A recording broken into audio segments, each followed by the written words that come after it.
Assalamualaikum warahmatullahi wabarakatuh. Apa kabar kalian semua pemirsa? Semoga tetap sehat dan tetap semangat. Mimin Sukimin hadir lagi bersama sebuah film lawas Abah Berry Prima berjudul Golok Setan. Sebuah film yang berkisah tentang perebutan sebuah senjata pusaka golok setan dan kitab pusaka ilmu Dewa Pedang. Persaingan antara pendekar golongan putih dan golongan hitam untuk memperebutkan dua benda pusaka itu. Bagi mereka, dengan memiliki keduanya, maka dunia persilatan bisa dikuasai.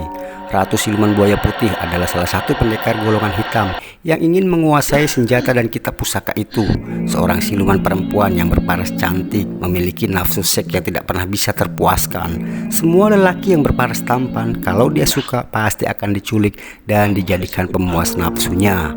Biar gak kelamaan, takutnya keburu digondol kucing garong. Mending kita langsung eksekusi aja mas bro. Cerita diawali di sebuah desa bernama Kertopati, di mana sedang dilangsungkan proses pernikahan anak perempuan sesepuh desa itu. Mempelai prianya bernama Sanjaya dan mempelai wanitanya bernama Pitaloka, seorang pendekar yang memiliki ilmu silat cukup lumayan. Tahu kalau mempelai prianya berparas tampan, Ratu Siluman Buaya Putih memerintahkan salah satu pengikut setianya yang bernama Bayu Jaga untuk menculik pengantin pria. Dengan kendaraan batu terbangnya mas bro, Bayu Jaga mendatangi proses akad nikah yang baru saja akan dilaksanakan. Bayu Jaga mengatakan bahwa Ratu Siluman Buaya Putih menginginkan pengantin pria untuk dijadikan pangerannya. Permintaan itu ditolak mentah-mentah oleh pemilik hajat dan juga pengantin wanita. Menurut mereka, perjanjian dengan Ratu Buaya Putih sudah tidak berlaku lagi di desa Kertopati. Tentu saja ini membuat Bayu Jaga naik pitam, langsung menyerang orang-orang desa Kertopati yang sudah mengepungnya. Jelas sekali mereka bukanlah lawan seimbang Bayu Jaga, seorang pendekar pilih tanding dengan senjata yang mematikan.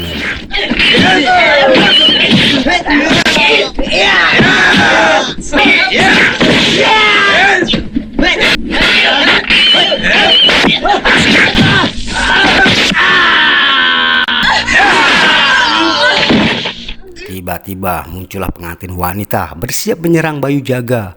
Rupanya dia sudah ganti baju mas bro. Langsung saja Pitaloka menyerang Bayu Jaga dengan ajian payung muternya.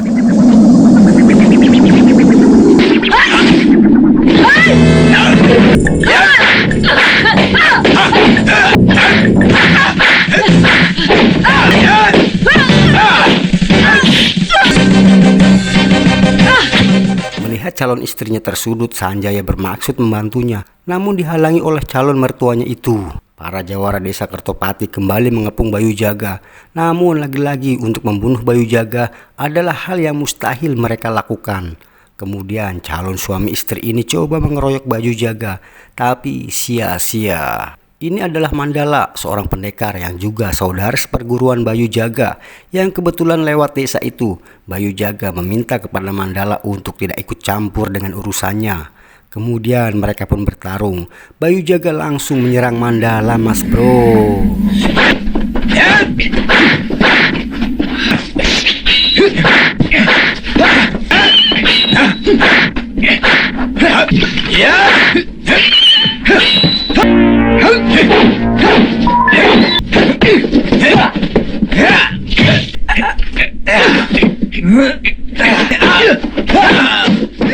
Bayu Jaga yang sudah terdesak kemudian seperti membaca mantra, tiba-tiba dari dalam tanah muncul Siluman Buaya Putih. Langsung saja mereka mengepung Mandala. Bagi Mandala, mereka adalah lawan yang mudah untuk dikalahkan. Saat Mandala sedang sibuk menghadapi para Siluman Buaya Putih, Bayu Jaga membawa Sanjaya yang masih dalam pengaruh totokannya. Pitaloka pun tidak bisa berbuat apa-apa melihat calon suaminya itu dibawa oleh Bayu Jaga. Mandala segera mengejarnya, namun dia mendapat bisikan bahwa dia harus segera kembali ke padepokan karena telah terjadi sesuatu terhadap gurunya. Sesampainya di padepokan, Mandala melihat gurunya sudah tergeletak dan berlumur darah. Rupanya gurunya diserang oleh para pendekar golongan hitam yang mencari peta tempat tersimpannya golok setan dan kitab ilmu Dewa Pedang. Dia terkena racun ular merah dari salah satu pendekar yang menyerangnya. Mandala yang tidak mau gurunya itu tewas segera saja pergi mencari obat penawar racun ular merah. Sementara Mandala mencari obat penawar racun, yuk kita tengok kerajaannya Ratu Siluman Buaya Putih, di mana Bayu Jaga berhasil membawa Sanjaya yang akan dipersembahkan untuk memuaskan nafsu birahinya ratunya itu mas bro. Ratu Siluman Putih sangat senang dengan kesetiaan salah satu pengikut andalannya ini. Berhasil membawa seorang lelaki yang dia inginkan. Sanjaya yang terkena pengaruh ilmu sihir Ratu Siluman kemudian menghampiri wanita itu seperti sudah tradisi. Semua pengikut Ratu Siluman Buaya itu pergi meninggalkan mereka berdua. Ritual Icikiwir untuk memuaskan nafsu Ratu Siluman Buaya Putih pun dimulai. Nggak kuat kalau gini caranya mas bro. Mending biar gak kena teguran dari pihak YouTube, kita langsung aja ke adegan lainnya mas bro. Mandala yang berhasil mendapatkan obat penawar racun itu segera meracik dan mengobati luka gurunya. Menurut Mandala, satu-satunya jalan untuk menyelamatkan nyawa gurunya adalah dengan memotong kedua kakinya yang sudah mulai membusuk. Setelah pulih, gurunya bercerita bahwa eyang guru dari Mandala yang bernama Eyang Jalaksana telah menciptakan sebuah senjata dan kitab ilmu Dewa Pedang yang disimpan di sebuah tempat di Bukit Dewa Pedang. Para pendekar golongan hitam mengeroyoknya karena lelaki tua ini tidak mau memberi peta tempat senjata dan kitab itu tersimpan. Menurutnya akan sangat berbahaya jika senjata dan kitab itu sampai jatuh ke pendekar golongan hitam. Akhirnya sang guru memberikan sebuah peta kepada Mandala. Peta di mana tempat disembunyikannya senjata pusaka golok setan dan kitab ilmu Dewa Pedang berada. Kemudian Mandala pergi meninggalkan padepokan untuk mencari golok setan dan kitab ilmu Dewa Pedang. Dalam perjalanannya dia bertemu dengan Pitaloka, pengantin wanita yang gagal menikah karena calon suaminya dibawa pelakor. Sebaiknya kau kembali ke kampung.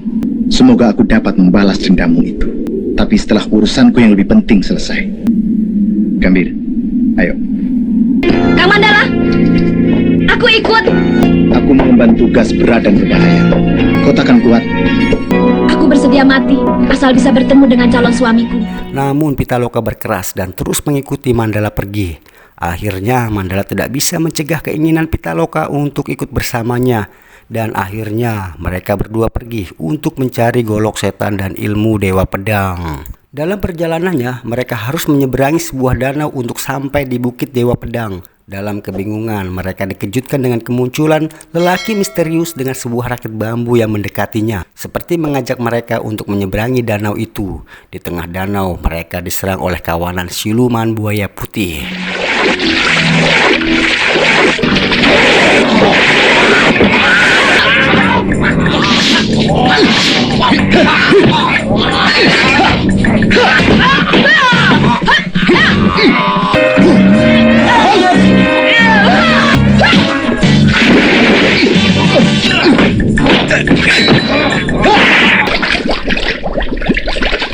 Rupanya para pendekar golongan hitam sudah lebih dulu sampai di Bukit Dewa Pedang. Mereka adalah si Nenek Cambuk Seribu, Raja Siluman Ular Merah, dan pendekar Caping Terbang. Mereka berdebat siapa yang paling pantas mendapatkan senjata pusaka golok setan dan kitab ilmu Dewa Pedang. Saat mereka sedang berdebat, muncullah si Bayu Jaga, menambah persaingan mereka untuk mendapatkan dua benda pusaka itu. Akhirnya mereka harus bertarung satu sama lain untuk menentukan siapa yang paling pantas menjadi pemilik benda pusaka itu. Bayu Jaga melawan si Raja Siluman Ular Merah, sementara si Nenek Cambuk Seribu melawan pendekar Caping Terbang.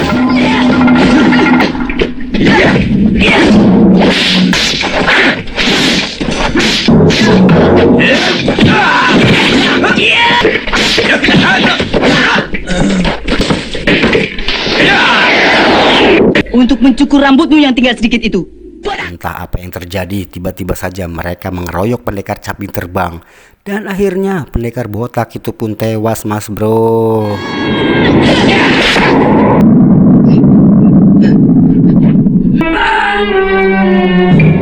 Kali ini si Nenek Cambuk Seribu akan berduet dengan si kakek Raja Siluman Ular Merah melawan Bayu Jaga.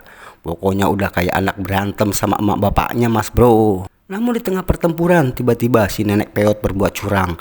Dia justru menyerang teman duetnya itu. Si nenek yang sudah bau tanah ini tidak peduli dengan kelicikannya.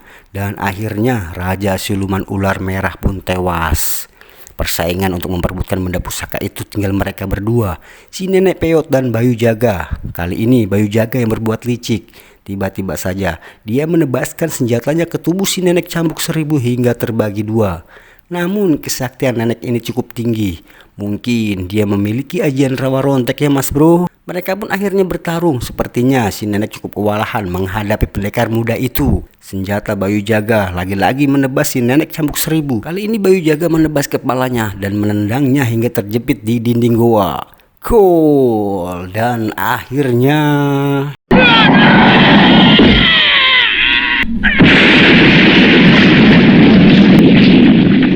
nenek cambuk 1000 pun tewas di tangan Bayu Jaga.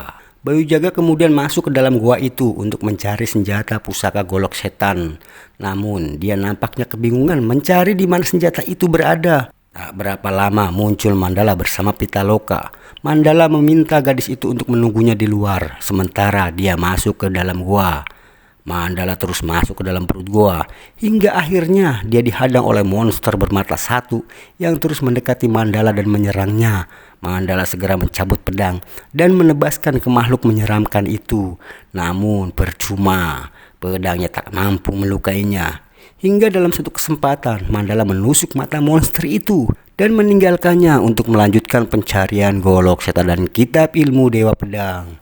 Untuk membantunya menemukan benda pusaka itu, Mandala segera saja membuka peta. Dan akhirnya Mandala berhasil menemukan 2 benda pusaka yang menjadi incaran para pendekar dunia persilatan. Saat Mandala keluar dan tiba di pintu gua, dia terkejut ternyata Pitaloka sudah disandera oleh Bayu Jaga. Pengikut Ratu Siluman Buaya itu meminta kepada Mandala untuk menyerahkan golok setan yang dia bawa. Nyawa gadis ini tidak berat, tapi sebagai seorang pendekar, tentunya kau tidak akan membiarkan kalau gadis ini kulitnya kusayat dengan senjataku ini. Mandala membuang golok itu. Bayu Jaga langsung berlari ingin mengambilnya. Belum sempat dia menyentuh golok setan yang tertancap di tanah, Mandala sudah mencegahnya. Dan akhirnya mereka pun bertarung lagi, mas bro.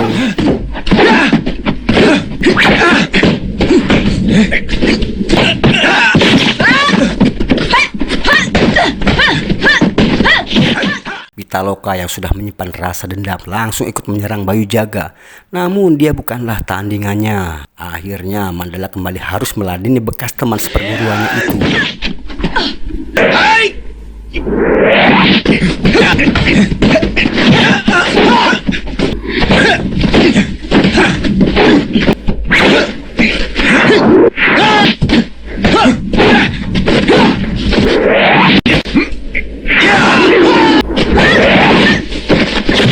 Bayu Jaga yang sudah kewalahan menghadapi Mandala harus menerima serangan dari Pitaloka yang berhasil melukai tubuh lelaki itu dengan senjatanya.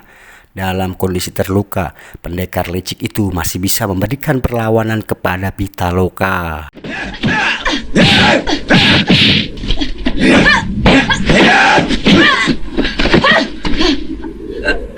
Melihat Pitaloka menjadi bulan-bulanan Bayu Jaga, Mandala menahan Pitaloka yang masih ingin terus meladeni pendekar licik itu.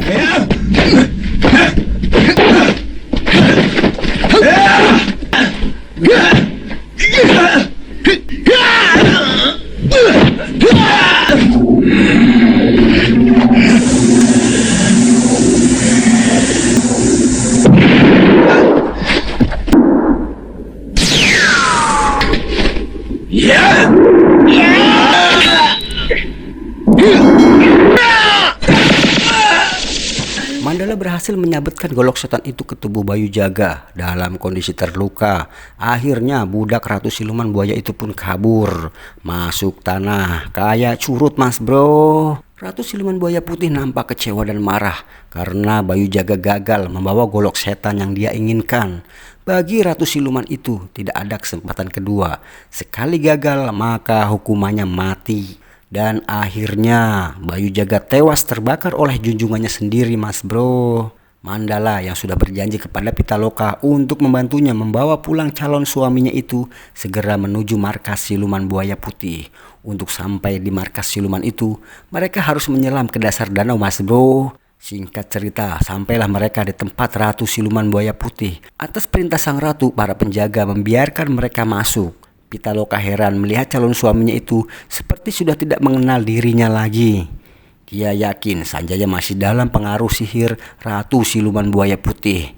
Karena emosi dan marah, Pitaloka yang bermaksud menyerang Ratu Siluman itu dihajar oleh pengawalnya, dan akhirnya mereka harus bertarung melawan anak buah Ratu Siluman Buaya Putih.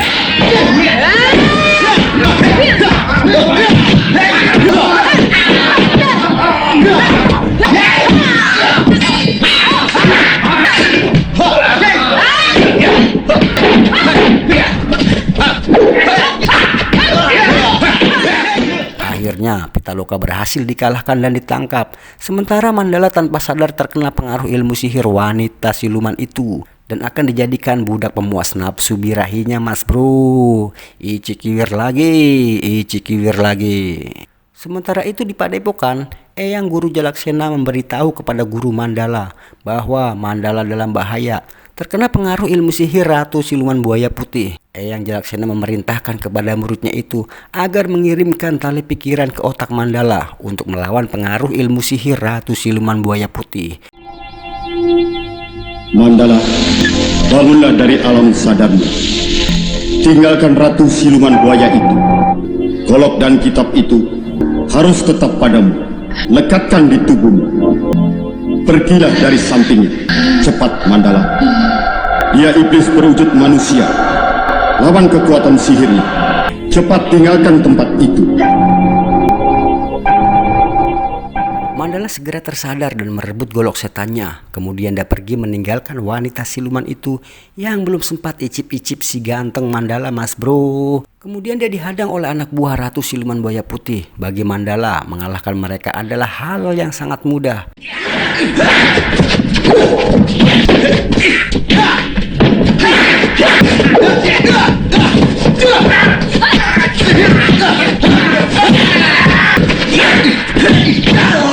Mandala segera membebaskan Pitaloka. Mandala dan Pitaloka terkejut.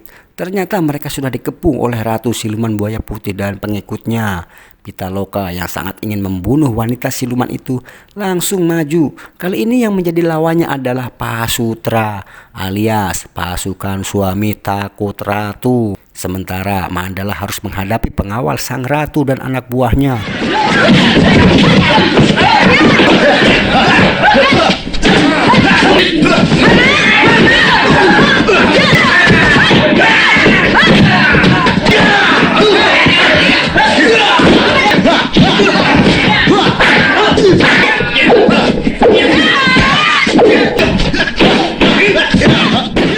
Mandala terus menyerang pengawal Ratu Siluman itu. Pokoknya yang baju merah jangan sampai lolos, Mas Bro. Yang baju merah jangan sampai lolos.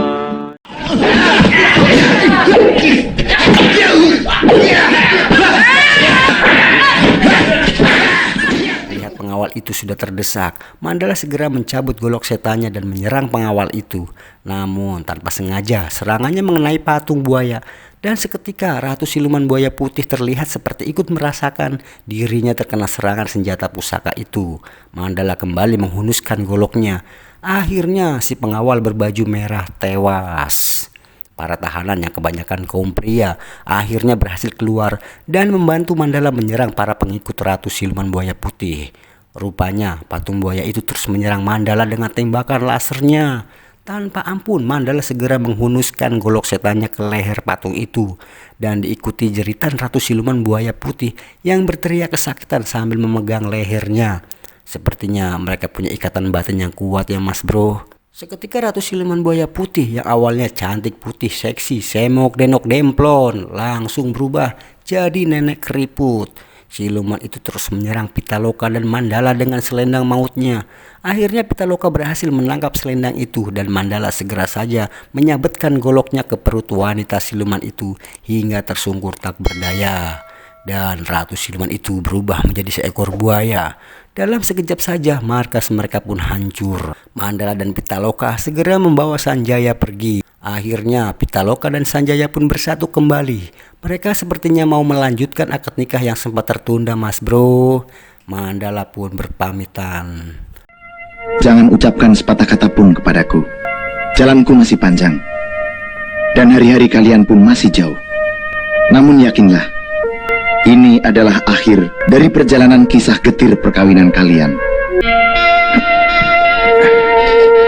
Berbahagialah. sebagaimana setiap orang mengharapkannya.